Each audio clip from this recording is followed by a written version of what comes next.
Dan kalian tidak akan dinyatakan beriman sampai kalian tumbuh rasa saling mencintai dan mengasihi di antara kalian. Awala adullukum ala syai'in idza fa'altumuhu tahabbtum. Kemudian Rasul melanjutkan, maukah, kata Rasulullah, saya tunjukkan satu perbuatan yang ringan yang apabila kalian mau mengerjakannya, tahabbtum, niscaya akan tumbuh rasa saling mencintai dan mengasihi di antara kalian. Afsus salam, kata Rasulullah, sebarkanlah salam. Salam yang seperti apa yang akan menumbuhkan rasa saling mencintai di antara kita?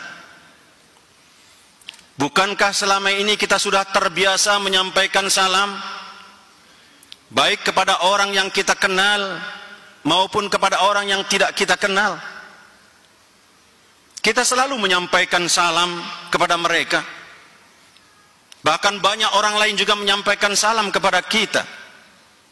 Tapi mengapa kita menyaksikan fenomena dalam kehidupan bermasyarakat, masih banyak di antara saudara-saudara kita yang tidak mendapatkan kasih sayang dari kita, atau kita tidak mendapatkan kasih sayang dari saudara-saudara kita? Lalu salam yang mana yang akan menumbuhkan rasa saling mencintai dan mengasihi? Salamnya adalah salam yang biasa kita ucapkan, yaitu kalimat Assalamualaikum warahmatullahi wabarakatuh. Namun titik tekannya bukan berhenti pada ucapan, tapi pada aplikasi kehidupan. Hadirin rahimakumullah, paling tidak ada 3 kata yang coba kita gali untuk bisa kita terapkan dalam kehidupan sehari-hari dari kata salam yang sering kita sampaikan kepada orang lain. Pertama, kata assalam. Ketika kita bertemu dengan orang lain, kemudian kita menyampaikan salam lebih dahulu dengan ucapan Assalamualaikum,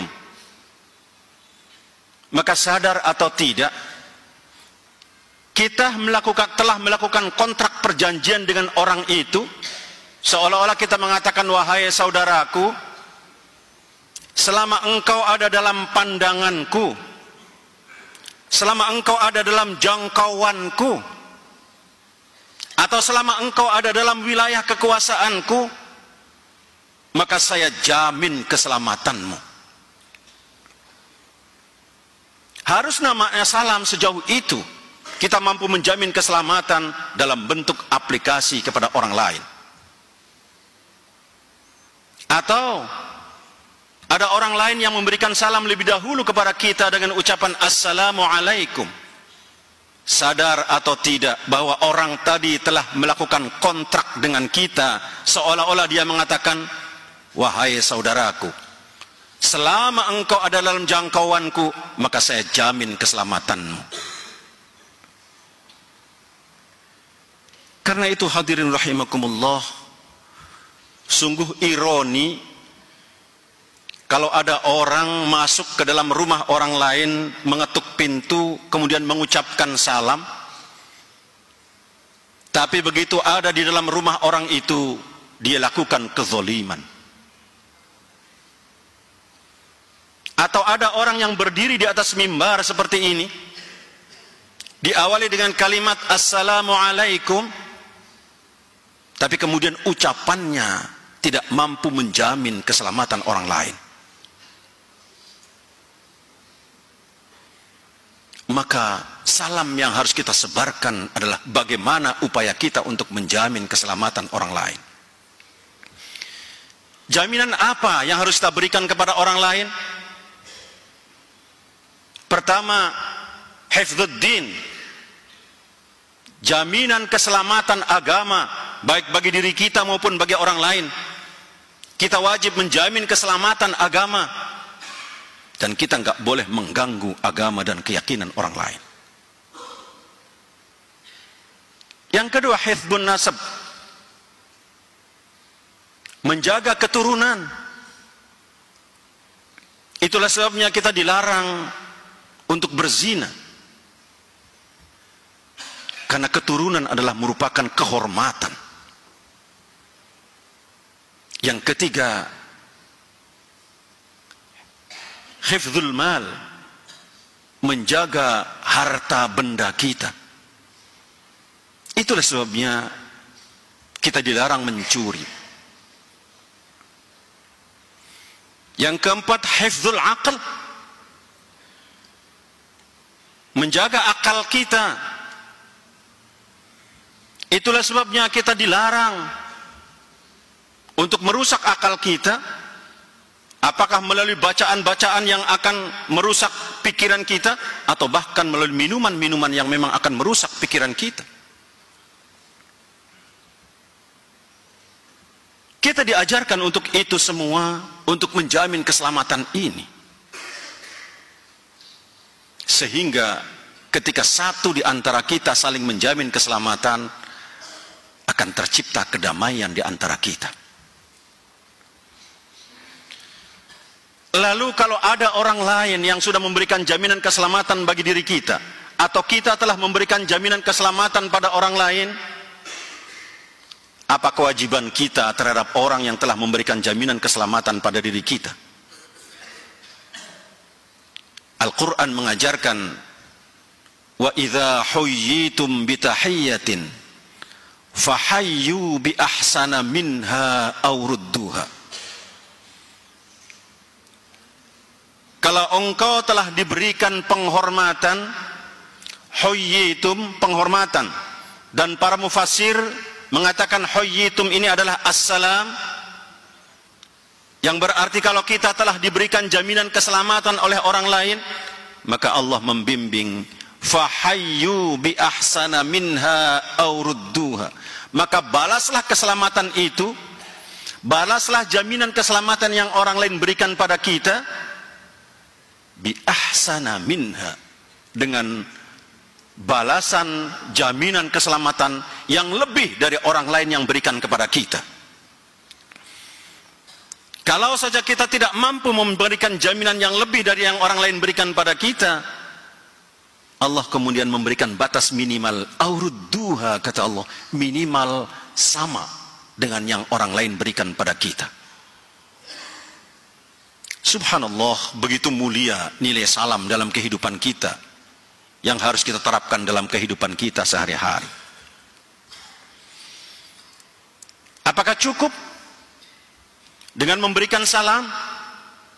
Ternyata tidak. Maka ada kalimat yang kedua, yaitu rahmah. Assalamualaikum warahmatullah. Kalimat rahmat. Setelah kita memberikan jaminan keselamatan pada orang lain, maka segera kita menyebarkan rahmat bagi orang lain. Rahmat yang mana yang harus kita sebarkan kepada orang lain? Rahmat yang pernah dititipkan oleh Allah Subhanahu wa ta'ala kepada setiap nurani kita di dunia ini, untuk kita sebarkan kepada orang lain. Ketika Allah menciptakan langit dan bumi, berbarengan dengan itu Allah menciptakan 100 macam rahmat.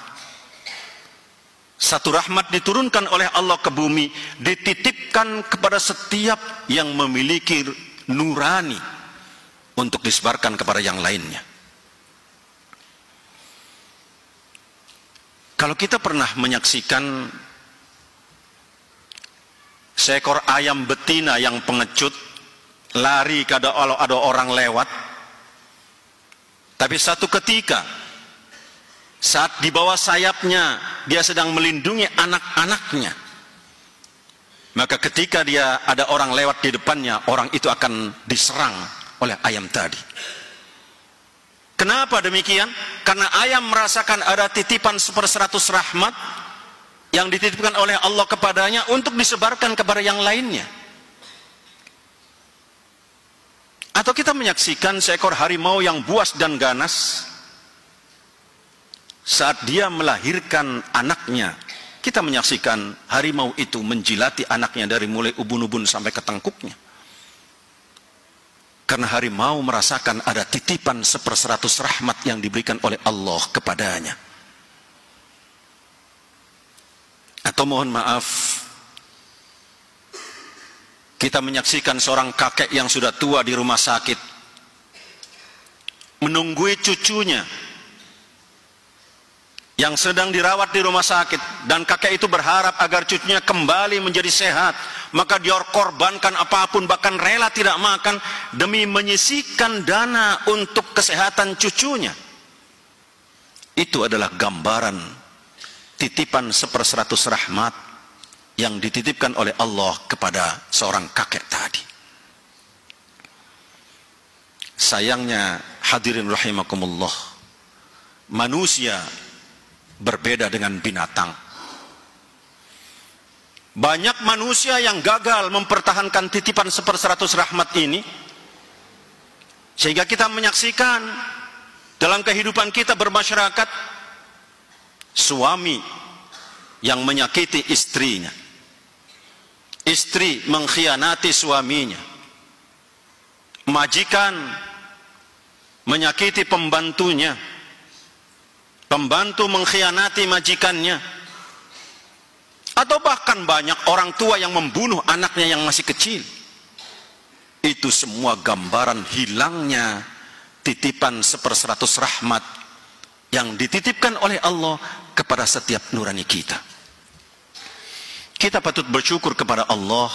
Allah kemudian memberikan fasilitas kepada kita untuk mengembalikan fitrah rahmat tadi melalui ibadah-ibadah yang diberikan oleh Allah Subhanahu wa ta'ala.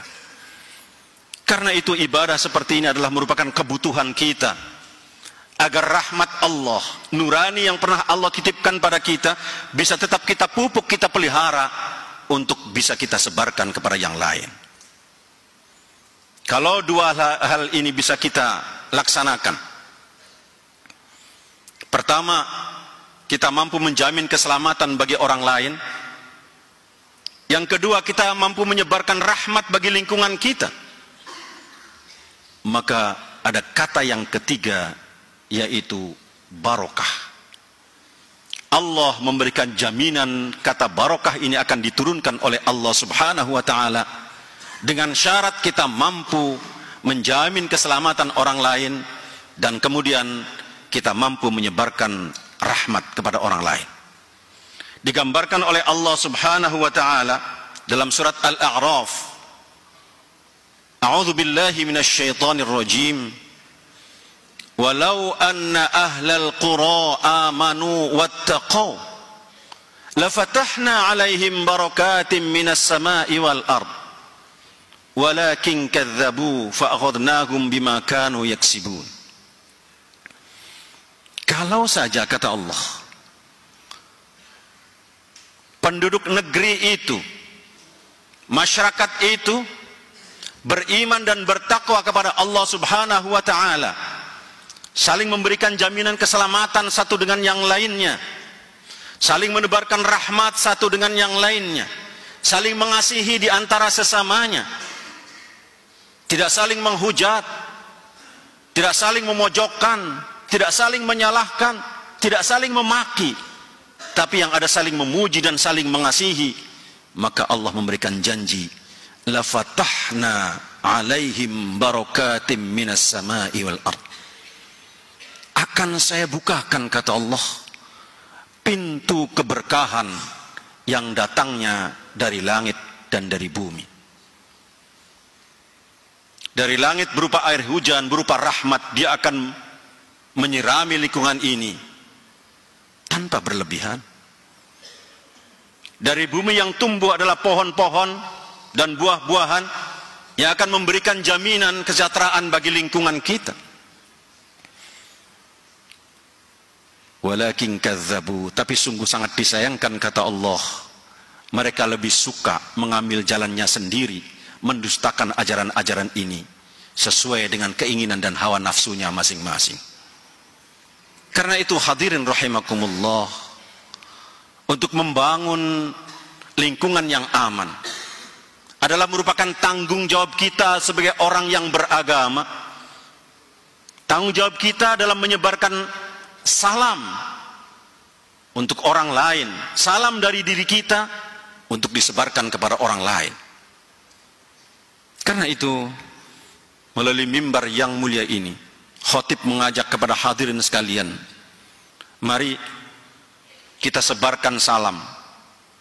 Diawali dari lingkungan kita, keluarga kita, RT kita, RW, masyarakat, bangsa secara keseluruhan untuk jangka waktu yang tidak terbatas. Semoga Allah Subhanahu wa ta'ala memberikan keberkahan kepada upaya kita sekalian, sehingga kita semua mampu mewujudkan lingkungan yang aman, damai, sejahtera, sesuai dengan harapan kita bersama, yaitu baldatun thayyibatun wa rabbun ghafur. Semoga bimbingan Allah senantiasa menyertai kita semua. Barakallahu li wa lakum fil Qur'anil azim.